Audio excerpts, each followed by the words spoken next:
할렐루야. 오늘도 새날을 주신 하나님을 찬양합니다. 사순절 막바지 고난주간을 여러분 십자가를 깊이 묵상하며 지나고 계십니까? 깊은 영성 가운데 그 십자가의 놀라운 승리가 부활의 승리로 여러분의 것이 될 수 있기를 주님의 이름으로 축원합니다. 자, 오늘 이 아침 우리에게 주시는 하나님의 말씀은 요한복음 16장 33절 한 절 말씀을 보도록 하겠습니다. 요한복음 16장 33절입니다. 이것을 너희에게 이르는 것은 너희로 내 안에서 평안을 누리게 하려 함이라. 세상에서는 너희가 환난을 당하나 담대하라. 내가 세상을 이기었노라. 아멘. 오늘은 예수님의 마지막 교훈들이라는 제목으로 은혜를 나누고자 합니다. 고난주간의 목요일에 예수님께서는 제자들과 마지막 유월절 만찬을 행하시면서 제자들에게 또한 마지막 교훈을 남기셨는데요. 마지막 교훈임을 아셨기 때문에 예수님은 그동안 제자들에게 많은 교훈들을 남기셨습니다만 그 중에 가장 중요하고 핵심적인 내용들을 오늘 마지막에 다양한 모습으로 교훈을 하는데요. 다 말씀드릴 수 없고 몇 가지만 말씀을 드리고자 합니다. 우선 성찬을 행하시는 예수님께서는요, 갑자기 일어나 제자들의 발을 씻어 주셨습니다. 그래서 고난주간의 목요일을 세족 목요일이라고 얘기합니다. 이날의 성도들은 함께 모여서 서로의 발을 씻겨주며 섬김과 사랑의 정신을 함께 나누곤 합니다. 예수님께서는 제자들의 발을 씻어주신 후에 내가 주와 선생이 되어 너희 발을 씻었으니 너희도 서로 발을 씻어주는 것이 옳도다라고 말씀하시며 이 귀한 교훈을 제자들에게 주셨습니다.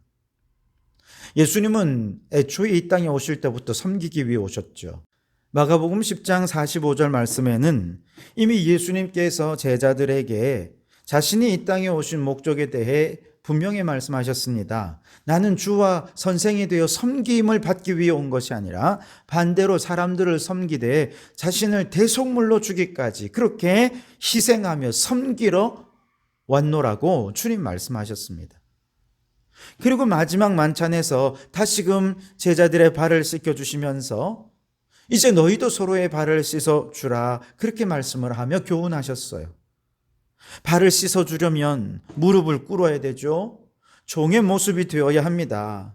그렇게 종의 모습으로 섬기려면 그 마음이 어떻게 돼야 됩니까? 겸손해야 됩니다. 특별히 우리 그리스도인들이 겸손할 수밖에 없는 이유가 있죠. 그것은 우리가 죄인이었기 때문에 그렇습니다. 죄인 중에 괴수였기 때문에 그렇습니다. 이것을 알고 깨닫고 믿기에 나 같은 죄인 살리신 주 은혜 감사하는 성도들이 어떻게 교만할 수 있겠습니까? 그 주님 앞에 우리는 겸손히 자신을 낮추고 주님이 우리에게 그렇게 섬겼듯이 우리도 희생으로 사랑으로 섬기며 살 수밖에 없는 것이죠. 또한 이렇게 발을 씻기는 종이 되려면 사랑하지 않으면 이건 불가능한 일이죠. 예수님께서 발을 씻긴 제자들의 면면을 보십시오. 예수님을 3번 부인할 베드로가 그곳에 있었습니다. 예수님이 그거 부인할 거 아셨습니다. 그럼에도 불구하고 그를 사랑하셨기에 그의 발도 씻어주셨습니다. 예수님께서 발 씻어주신 제자들 중에는 예수님을 팔아버릴 가룟 유다도 있었습니다. 예수님이 이미 그가 예수님을 팔 걸 아셨지만 원수까지도 사랑하시는 예수님께서는 그도 사랑하셨기에 그의 발을 씻어주신 것입니다. 그래서 요한복음 13장 1절에 세상에 있는 자기 사람들을 사랑하시되 끝까지 사랑하시니라 그렇게 말씀을 하신 것이죠. 바로 이런 모범을 보여주시면서 내가 주와 선생으로 모범을 보였으니 너희도 그렇게 하는 것이 옳다라고 말씀하신 것입니다. 그렇습니다, 여러분. 예수님께서 죽음을 앞두고 마지막으로 모범을 보이시며 교훈해 주신 이 말씀처럼 우리도 서로 높아지기 위해 싸우고 다투고 그렇게 높아지기 위해 애를 쓰는 것이 아니라 오히려 나를 낮추어서 상대방을 높여주고 나를 낮추어서 상대방을 영광스럽게 함으로 주님의 영광을 드러내는 낮고 천한 곳에서 섬기는 성도들이 되어야 할 줄 믿습니다. 섬김을 받는 것보다 섬김으로써 더 행복해지는 삶의 행복을 누리는 성도들이 되실 수 있기를 바랍니다.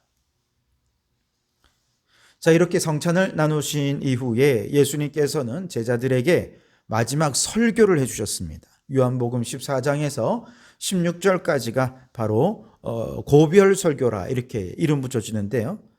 여기에서도 예수님은 여러 가지 교훈을 하셨지만 가장 강조하여 말씀하신 것은 바로 보혜사 성령님에 관한 것입니다. 14장 말씀에 보면 내가 너희를 고아와 같이 버려두지 않고 보혜사를 보내어서 영원토록 너희와 함께 있게 하겠다라고 말씀하셨습니다. 무엇보다 성령님은 진리의 영이시기 때문에 예수님께서 지상사역 중에 가르치신 진리의 말씀을 생각나게 하실 것이라 말씀하셨습니다. 왜냐하면 주님의 말씀을 생각하고 그 말씀을 그대로 지키는 자라야만 예수님이 그 안에 있고 그가 예수님 안에 거하는 삶을 살아가는 것이기 때문에 그렇습니다. 그리고 이어지는 요한복음 15장에 나오는 내용이 포도나무 비유인 것이죠. 15장 5절 6절에 보시면 나는 포도나무요 너희는 가지라. 그가 내 안에 내가 그 안에 거하면 사람이 열매를 많이 맺나니 나를 떠나서는 너희가 아무것도 할 수 없음이라.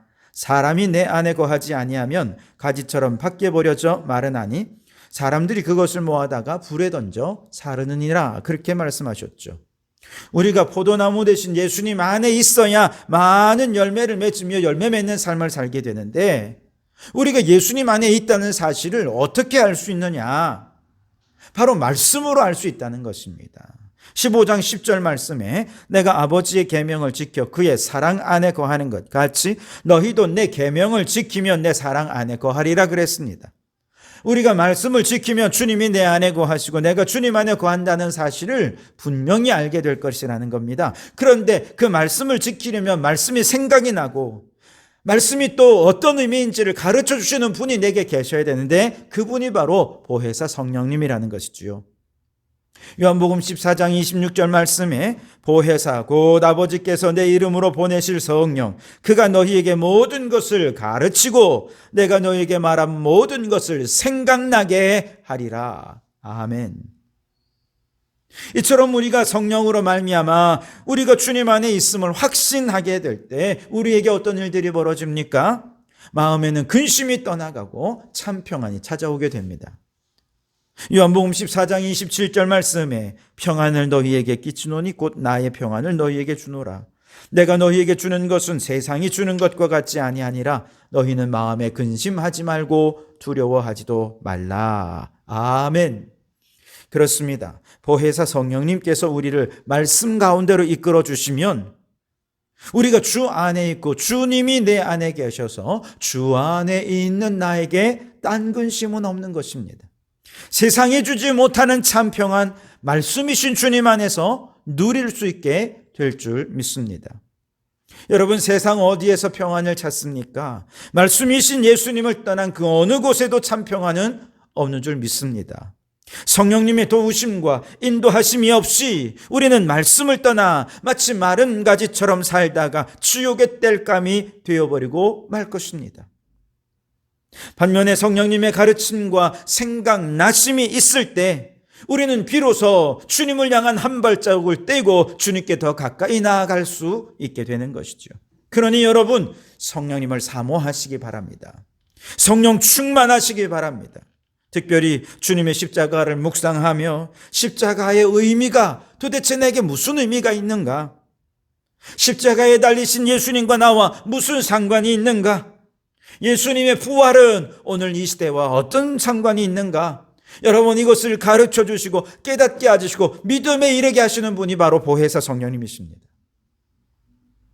그러니 여러분 부활주일까지 남은 시간 동안 더 간절히 진리의 성령님을 사모하는 여러분 되시기 바랍니다.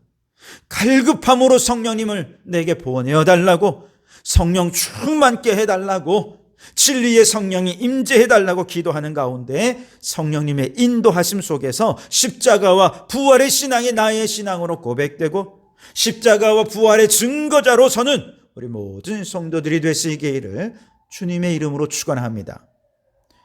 그리고 마지막 고별 설교의 마지막에서 우리 예수님은 승리의 확신과 용기를 제자들에게 심어 주셨습니다. 오늘 우리 읽은 16장 33절 말씀에 이것을 너희에게 이름은 너희로 내 안에서 평안을 누리게 하려 함이라. 세상에서는 너희가 환난을 당하나 담대하라. 내가 세상을 이기었노라 하시니라. 아멘. 믿음으로 진리 안에 살다 보면 세상에서 환난을 당하게 될 거라는 거예요. 왜냐하면 세상은 악한데 진리의 삶을 살아가는 성도들의 삶은 세상의 악함을 더 분명하게 드러내기 때문이죠. 그러니 우리가 세상이 그리스도인들을 싫어할 수밖에 없습니다.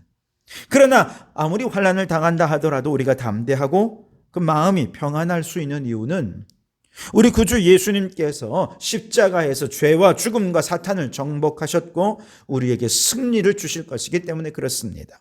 요한일서 5장 5절은 이렇게 말씀하십니다. 예수께서 하나님의 아들이심을 믿는 자가 아니면 세상을 이기는 자가 누구냐? 그렇게 말씀하십니다. 세상을 이기신 주님께서 그를 믿는 우리에게 승리를 주신 것입니다.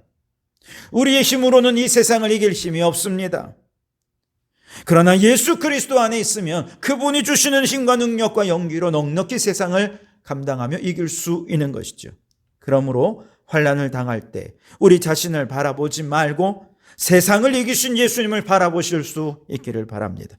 그러면 세상 사람들이 모두 나를 대적하는 사람들인 것처럼 보인다 하더라도 오직 예수님만은 내 편이라는 것을 믿게 되고 이것이 믿어지면 이보다 더 큰 위로와 힘이 없는 것이지요. 세상을 이기신 주님께서 우리와 함께 하시기 때문에 그 어떤 환난이라 할지라도 결코 우리를 삼킬 수 없는 줄 믿습니다. 요한일서 4장 4절 말씀에 자녀들아 너희는 하나님께 속하였고 또 그들을 이기었나니 이는 너희 안에 계시니가 세상에 있는 자보다 크심이라 그렇게 말씀하셨습니다. 그렇습니다, 여러분. 이제 성령님께서 오늘 이 시간 이 말씀이 내게 들려주시는 레마의 말씀으로 깨달아지게 해주시고 믿어지게 해주실 줄 믿습니다. 그리고 이 믿음으로 이제 오늘 주신 이 말씀의 교훈을 굳게 붙잡고 어떠한 환난 속에서도 세상을 이기며 마귀를 이기며 승리하는 우리 모든 성도들이 되시기를 주님의 이름으로 축원합니다. 기도하겠습니다. 오 주님, 주님께서 최후의 만찬 자리에서 제자들에게 남긴 말씀을 듣습니다. 주님 말씀대로 예수님처럼 겸손히 사랑으로 섬기며 낮은 곳에서 종처럼 섬기며 살아가는 저희들 되게 해 주시옵소서. 진리의 성령님 사모합니다. 갈망합니다. 어서 오셔서 말씀이 깨달아지고 믿어지게 해 주시고 말씀이신 예수님께 꼭 붙어 살 때 세상에서는 환난을 당하나 마음에는 평안이 임하게 하시고 승리하신 주님의 승리가 내 승리 되게 해 주시옵소서. 예수님 이름으로 기도하옵나이다. 아멘.